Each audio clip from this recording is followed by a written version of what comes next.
فرمایا وہ شخص التاجر المسلم الصدوق جو تجارت کرے گا، مسلمان ہے، سچ بولنے والا ہے، قیامت کے دن انبیاء کے ساتھ ہوگا۔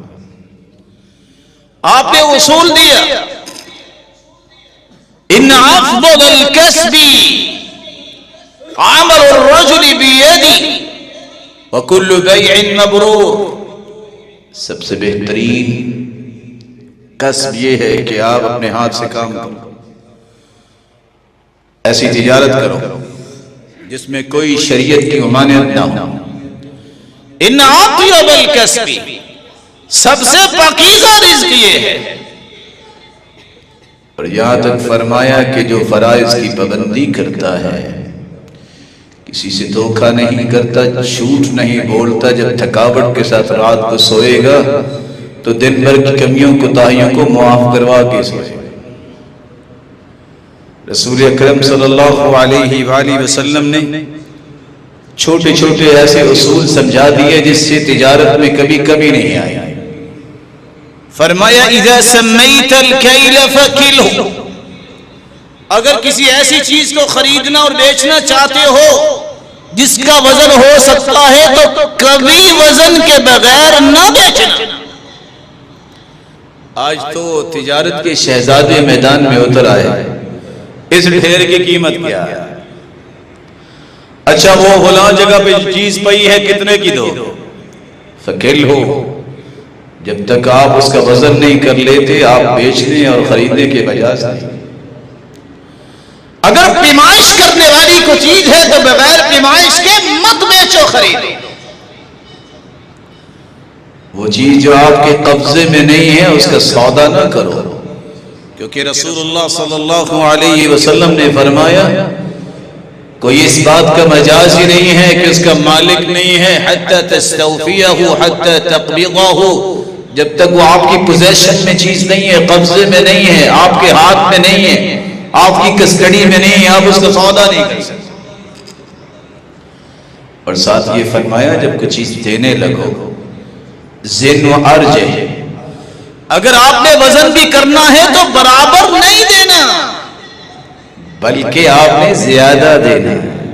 وہ ارج ہے، یہ وہ تجارتی اصول تھے جس سے اللہ کے رسول نے تجارت کو مضبوط کیا اور فرمایا اعطوا الاجیر اجرہ قبل ان یجف عرقہ، جو اجرت پہ کام کرنے کے لیے رکھا جاتا ہے اس کے پسینے کو خشک ہونے سے پہلے اس کی مزدوری دے دیا کرو۔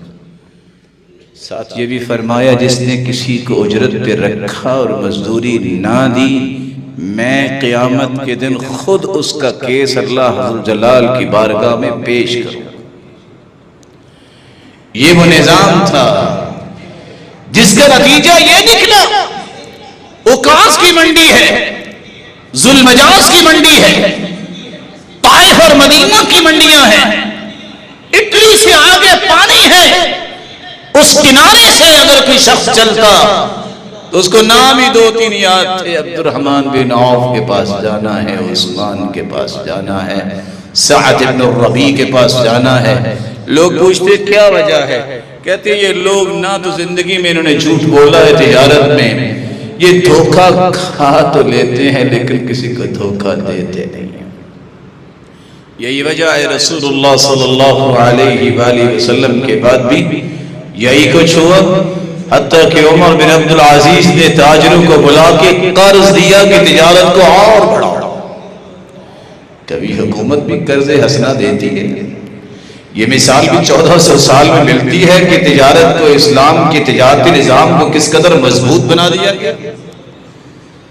آپ نے جو آخری پلر جو ہے معاشرے کا، رعایا کے ایک ایک فرد کے اندر ذمہ داری کا احساس پیدا کرنا اور ان کی آپس میں محبت کو مضبوط کرنے کے لیے لا تعداد فرامین جاری کی، کیونکہ وہ جانتے تھے اسی میں سے ہی وہ لوگ ہوں گے جو جہاد کے لیے تیار ہوں گے، اسی معاشرے میں ہی تاجر ہوں گے، اسی معاشرے سے ہی لوگ دنیا کے کونے کونے تک جائیں گے۔ اور اسی معاشرے کے ہی انصاف کرنے والے ہوں گے.